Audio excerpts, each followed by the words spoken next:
ස්ටැචුස් කියන්නේ ඇත්තටම දියුණු රටකට ගිහිල්ලා ලබන්න ඕනේ අත්දැකීම.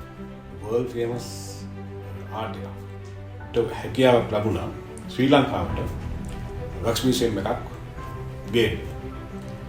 ඊටම නුදුරේ අපි බලාපොරොත්තු වෙනවා කොළඹ වක්ස් මියුසියම් නමින් වක්ස් මියුසියම් එකක් අපේ ශ්‍රී ලාංකික ජනතාවට බාර දෙන්න.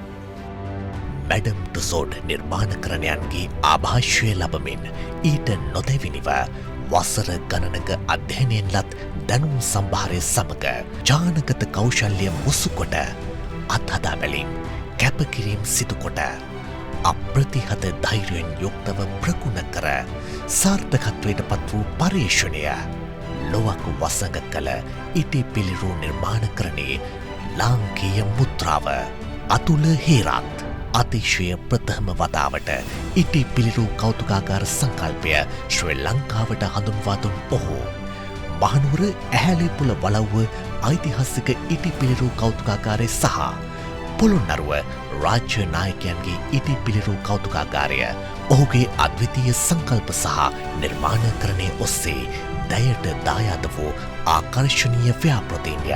ප්‍රවීණ නිර්මාණ ශිල්පී අතුල හේරත්ගේ සංකල්පය සහ නායකත්වය මෙන්ම වරලත් වාස්තු විද්‍යාඥ මහිම හේරත්ගේ ජාත්‍යන්තර අත්දැකීම් මුසු වූ නිර්මාණකරණය සහ නුදුරේදීම විවෘත කිරීමට නියමිත කීර්තිමත් පුද්ගලයන්ගේ චරිත ඇතුළත් ශ්‍රී ලංකාවේ ප්‍රථම ඉටි පිළිරූ කෞතුකාගාරය කොළඹ වැක්ස් මියුසියම් දෙස් විදෙස් සංචාරකයන්ගේ ආකර්ශනීය අංගයක් වනු නොඅනුමානයි.